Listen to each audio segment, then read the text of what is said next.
नमस्कार, बिहार तक में आपका स्वागत है और मैं हूं सुजीत। कुर्ता पैजामा भले ही सफ़ेद हो, लेकिन गले में जो गमछा लटकता है ना, उसके कलर को, उसके रंग को देखकर आप समझ जाएंगे कि नेताजी किस दल के हैं, ये कार्यकर्ता किस पार्टी का है। तो राजनीति में गमछा का बड़ा महत्व है, क्योंकि गमछा की अपनी उपयोगिता भी है। गर्मी हो, बरसात हो, सर्दी हो, सब में गमछा काम आता है। तो राजनीतिक दल के जो नेता हैं, कार्यकर्ता अक्सर एक गमछा रखते हैं। अब देखिए, इसी लोकसभा के चुनाव में कितनी प्रचंड गर्मी पड़ रही थी। अगर गमछा नहीं लिया जाता, हम लोगों ने भी गमछा लिया, भले ही कलर उसका सफ़ेद रहता था, लेकिन जो राजनीतिक दल हैं वो तो अपने रंग का गमछा कार्यकर्ताओं को उपलब्ध कराते हैं या कार्यकर्ता उसको पहनते हैं। लेकिन अचानक जो है आरजेडी, राष्ट्रीय जनता दल ने अपने कार्यकर्ताओं को हरा गमछे से परहेज करने को कहा।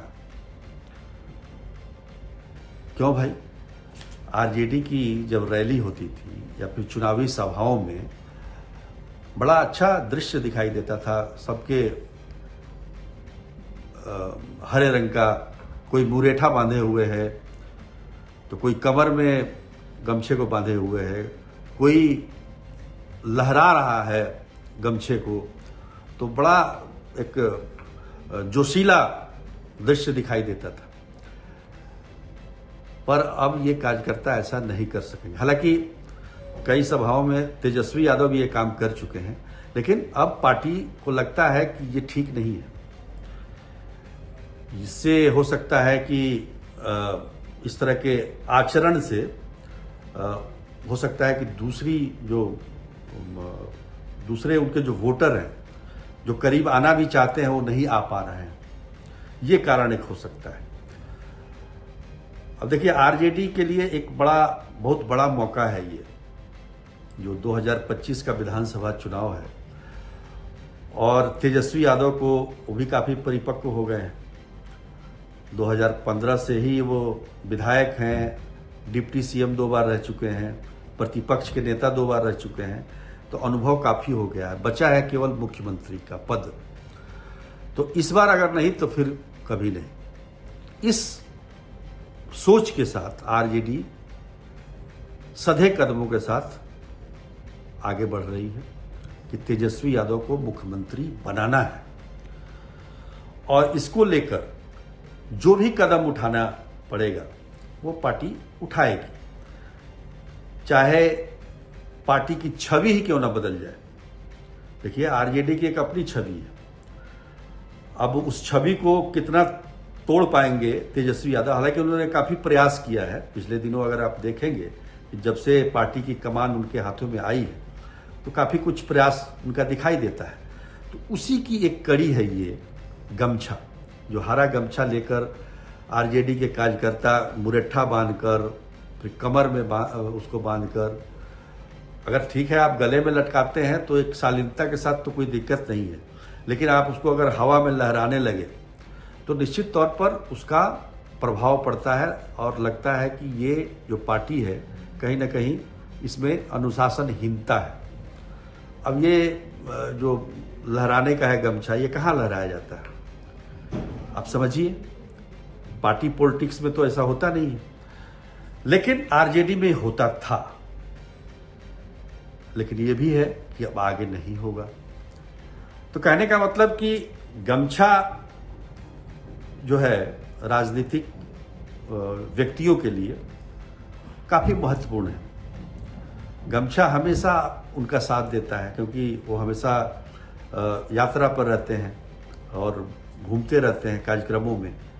तो गमछा रहता है तो कई जगह पर अगर कुछ नहीं मिला तो बिछाकर लेट गए, अगर कोई साधन नहीं है तो उसको पहन के नहा लिए,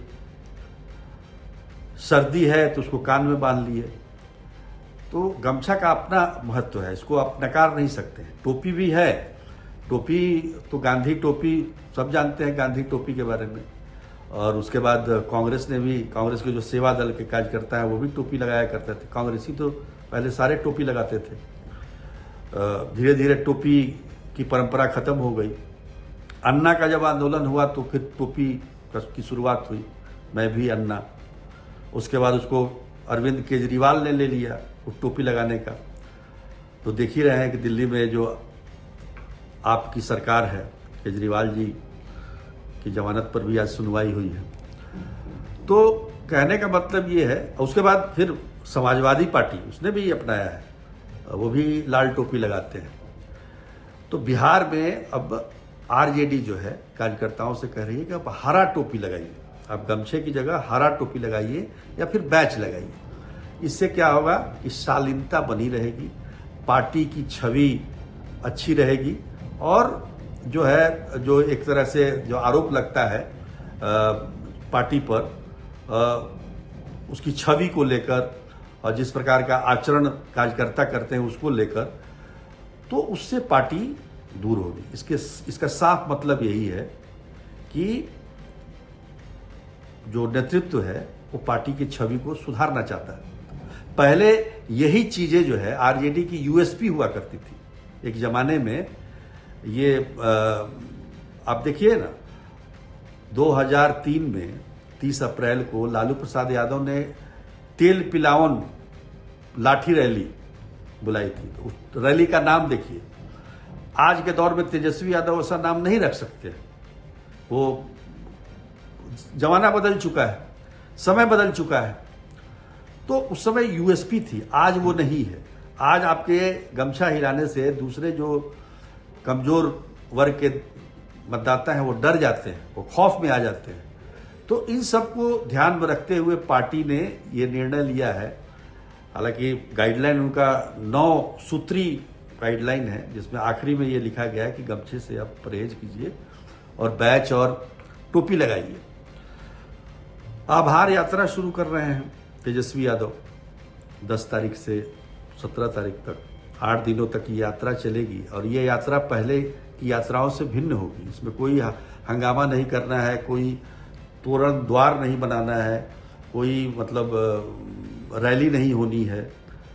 ये जो है मीटिंग हॉल में एक मीटिंग विचार विमर्श होगी। हर एक विधानसभा में तेजस्वी यादव के जाने का प्लान है और वहाँ बैठकर विचार विमर्श करना है, भाषणबाजी नहीं करना है। तो ये अलग तरीके की परंपरा की शुरुआत तेजस्वी की तरफ से की जा रही है। और निश्चित तौर पर गमछा का अगर उसका उपयोग किया जाता है तो उसका दुरुपयोग भी होता है।